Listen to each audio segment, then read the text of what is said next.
Fast forward a couple of years, we were working with IBM. I go to their headquarters campus in Westchester County, and it felt like a ghost town.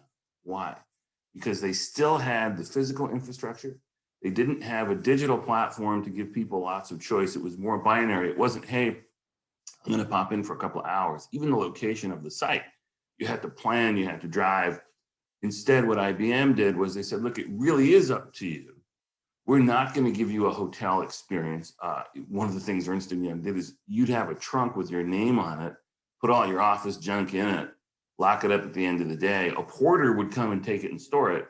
You'd let them know ahead of time you were coming in. They'd assign you hoteling. They'd assign you an office and bring your trunk to it. So they were not assuming people would change what the office was once they moved to that hoteling experience.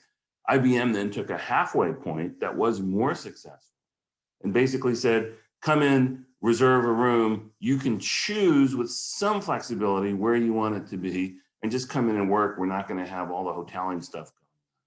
And most people with that option, also because they weren't in a city, they were a destination commute to office, chose just to come in when necessary and do lots of work from home and work on client sites. So that worked pretty well. Now, fast forward to what you see today in a lot of these co-working like flex sites. And what you see is not so much hoteling, but a platform with choices. If I want to pop into my WeWork office as an independent member of WeWork, I go in and I have an app. It tells me how many spots are open in the particular WeWork center I want to go to. I go in and it's up to me. I can go get myself a cup of coffee. I have my backpack with all my office junk in it. And because I travel half the time for ILO, it's very carefully organized and there's a fair amount of office junk in it and it works really well. So I pick it up and I go sit where I want. If the light changes and I want to be in a different desk or a different office, I can do that. Lots of bigger companies are following that mode. You probably have already walked into a corporate office. Bloomberg was maybe one of the first I did in DC, walked in and I was like, wow, this feels like a really high-end co-working place. Lots of food in central areas, lots of optionality of where I can sit, where I can work, who I want to cluster with. And that's one of the evolving principles as we're getting ready for a lot of back to office changes post-COVID. The question of who I want to sit with turns out to be a big driver of this. McKinsey and Company has actually been quite brilliant at using their offices in a very flexible way for a couple of decades now.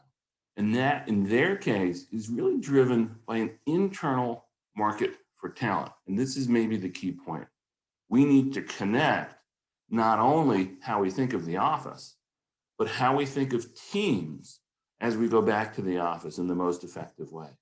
At McKinsey, someone lower in the org chart who's really good is expected to be recruited by more senior people who put together project teams.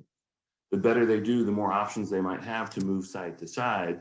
The partners and other leaders are talking to each other when they do this right to coordinate, so they're not creating destructive competition, but they're having positive internal competition, a positive internal market for who's on what team.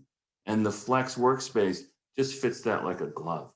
It makes it clear that we're not just changing the way people office for the sake of making workers happy as individuals or reducing the commute or making their productivity something simpler to achieve in a more flexible office. Those are all very important goals. But what drives the success of programs like that is changing the way teams come together and cluster when you think about it. Being in this area of the office or on that floor is a really interesting limit to who decides to partner with whom, not just because of convenience or for who's at hand, but because these traditional office structures that we're getting to do a really profound rethink of as we're going back to work reflect the rigidity of the different work groups and silos that are built into most corporate structures. That's our summary. Think very strongly, not just about the kind of flex space that you want, which ought to include lots of intentionality and choice by the users, not the hotel experience, but more the landing zone, the menu, the toolbox zone. And think very much about what changes need to happen, what changes now maybe finally can happen, and how you create teams, how you manage project.